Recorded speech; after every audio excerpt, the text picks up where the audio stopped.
Isso aqui é muito grave. Assim, sinceramente, talvez é o maior absurdo que já aconteceu no judiciário brasileiro, e olha que a concorrência é grande, né? Os fatos abjetos que aconteceram com o nosso judiciário, tanto na Suprema Corte quanto na PGR, são indescritivelmente piores do que muitas ditaduras.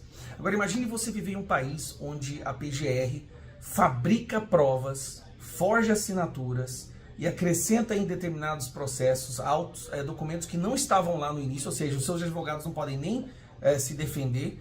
No meio do julgamento eles acrescentam novos documentos com assinaturas que são claramente forjadas para te prender. Imagine você viver em um país assim. Bom, a gente tem visto aí fraude em relatórios, comprovadamente fraudados, né? Relatórios como, por exemplo, da busca e apreensão na casa dos empresários como Luciano Hang por causa de um joinha numa conversa de WhatsApp. Isso por si só é um absurdo. Pessoas sendo presas por conta de uma certidão negativa ou positiva de algo que eles postaram 5 anos atrás criticando o governo. É uma coisa pior que a outra. Agora, nesse julgamento do Núcleo 4, que começou ontem, a situação escalou de tal forma que, sinceramente, é insustentável a recondução do Paulo Gonet a ser PGR. Lembrando, Lula indicou ele novamente e agora o Senado vai votar mês que vem se Paulo Gonet deve ou não continuar na PGR. Bom, só assiste esse vídeo aqui do Marcelo Van Hatten, onde ele mostra o absurdo que aconteceu ontem. Presidente, sabe o que a PGR juntou? Enquanto a lei do governo Lula mandou para 2 instituições a lista daqueles que frequentaram o Palácio da Alvorada no mês de dezembro, aliás, uma delas é o ano inteiro, em formato digital, toda digitadinha, planilha de Excel, a Procuradoria-Geral da República, ouçam isso, Paulo Gonet acrescentou documentos escritos à mão com o registro de entrada. E com a assinatura à mão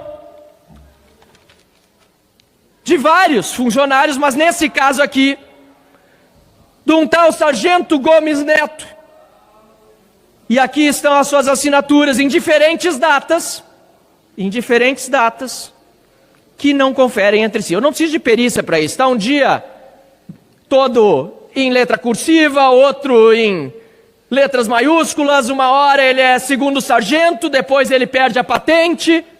Senhor presidente, esse foi o documento que a PGR acrescentou para comprovar uma suposta participação de Felipe Martins em reuniões do Palácio da Alvorada. Eu pergunto se isso aqui é fraude ao plenário da Câmara dos Deputados. Uma fraude. É ou não é? Não vou afirmar. Não preciso, talvez, não preciso ser perito. Alguém precisa? Não. Senhor presidente, isso aqui é gravíssimo. E aí o PGR acrescenta isso e a defesa não tinha nem o direito de se defender. Ditadura. Aí hoje Alexandre de Moraes dá um esporro no PGR, porque fez o mesmo de colocar também documentos fora do prazo em outro processo do Núcleo 4, se eu não estou enganado. E Alexandre de Moraes pede para o PGR retirar, porque ele viu o problema que está dando. Então, senhor presidente, isso aqui é um problemão, porque é um problema nos Estados Unidos, que já está comprovado, ele não viajou, agora aqui no Brasil.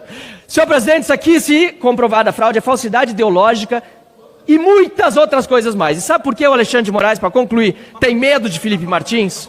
Sabe por que o ministro Alexandre de Moraes tem medo de Felipe Martins? Porque diferente de Alexandre de Moraes, Felipe Martins é um homem de coragem, de princípios, que ficou preso injustamente 6 meses, colocado numa solitária, foi torturado e não se dispôs a delatar mentirosamente como outros fizeram. Não decidiu se entregar. Felipe Martins é um herói brasileiro. As cautelares precisam ser imediatamente cancelados e ele precisa ser indenizado pelo Estado brasileiro, senhor. Imagine uma coisa dessa, gente. Claramente aquela assinatura lá não foi assinada pela mesma pessoa.